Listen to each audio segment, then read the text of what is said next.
Hi, I'm Ellen from the Chili Dog, and today I have a confession to make. I've been knitting for a few decades now, and in my early knitting years, I never knit a swatch and I never checked my gauge. I'd find a pattern I liked, head to the big box store, grab some yarn that I figured would probably work.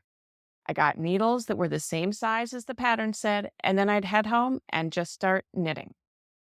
When I finished a project, I always felt nervous about what was going to happen that first time I washed it. And there was good reason for that. Some of my projects were unusable after the first wash because they'd shrink, or they would stretch, or they would felt, or it would turn out that my gauge was very different from what was indicated in the pattern, and my garment would be sized completely wrong. Now, as a designer, I swatch a lot, and I was thinking about this topic as I was working on the design for my wallflower sweater. As a designer, I swatch to test different stitch patterns in the yarn I'm using to see if it's something that's going to work and that I like for what I'm making. I also swatch increases and decreases to see how they're going to affect the shaping in my design. I swatch and try out different edgings and borders to see how they roll or how they're going to work. And of course, I swatch to see how a yarn is going to behave after washing and or blocking because the pattern gauge given in a design, even though it may not say so, is almost always the gauge after your fabric has been washed or blocked. These are things I didn't know as an early knitter, so today I'd like to take a few minutes to talk about the importance of swatching. Before we begin, if you enjoy our videos, consider joining the pack and becoming a member of thechilidog.com for ad-free access to our entire learning library, priority support, and more. Let me give you an overview about what a swatch is, some factors to consider when you're knitting a swatch, and reasons why you should be swatching.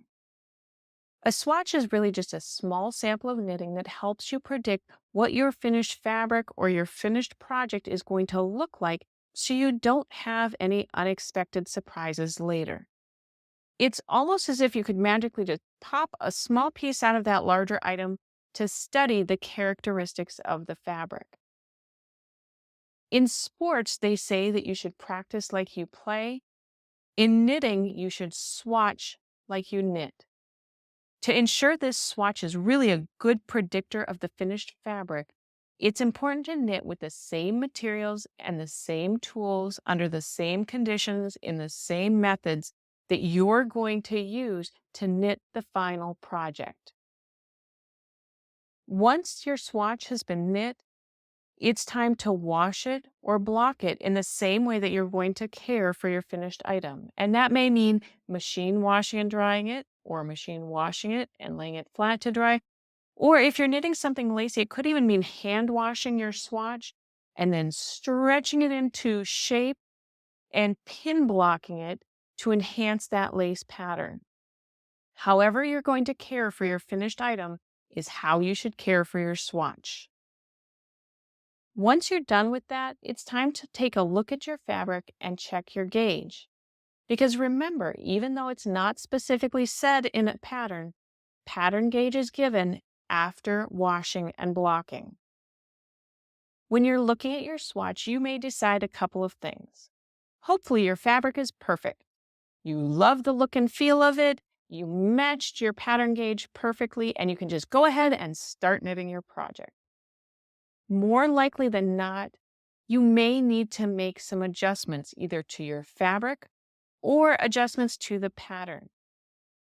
If you're not happy with the fabric, if it's too loose or too tight and you don't like the look or feel of it, that means that you're probably going to need to change your needle size or your needle material or some other factor that went into the creation of the swatch. And then swatch again, wash it and block it again, and then take another look at your fabric.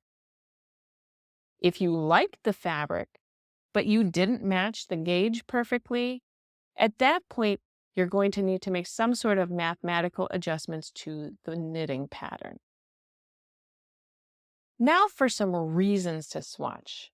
Of course, the biggie is to see how your fabric is going to behave after washing and blocking and to check that gauge so you don't get any unexpected surprises later. But you can also use swatching as a way to practice an unfamiliar stitch in small scale before you take it into your larger design. At its very simplest, swatching is just an opportunity to take your yarn and needles out for a test drive before committing to a large project so you don't have any unexpected surprises later. Sometimes in a pattern, you'll see a note that says, take time to save time, check your gauge. I prefer to think of that as take time to ensure success by swatching your fabric. It may initially feel like a waste of time and materials, but isn't it better to make adjustments when you're working a few small squares than spending weeks on something like a sweater and ending up with an unwearable garment?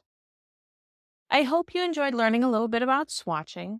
And if you have a funny swatching story, feel free to confess your sins in the comments below. Until we stitch again, happy knitting.